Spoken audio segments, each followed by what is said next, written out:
I think why it's taken me so long to even identify as having a disability, because I never saw anyone on screen who lived somewhere kind of in the middle, right? Someone who had a dynamic disability where some days it impacted them very differently than on other days, and where it was completely invisible.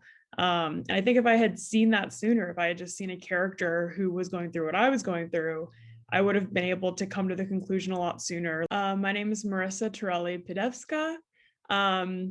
My disability is an interesting one because I don't have a diagnosis. So I don't actually fully know what my disability is, but I know that I have some form of connective tissue disorder that affects joints, pain, mobility, and it is a lifelong process to actually get a diagnosis, but that's kind of as much as I know.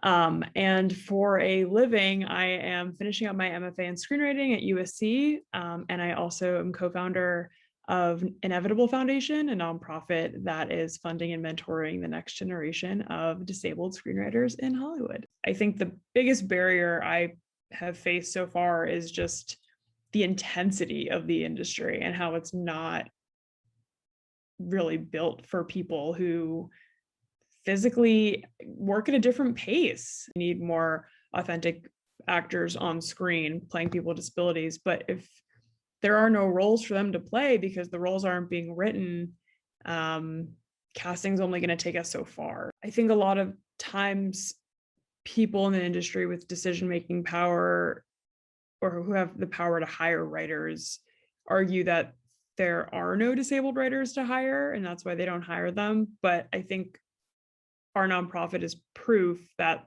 there are a lot of incredibly talented professional disabled screenwriters out there who are ready to be hired and who can write on your shows. DIH, Disability in Hollywood. Change the norm. Disabilityinhollywood.weebly.com.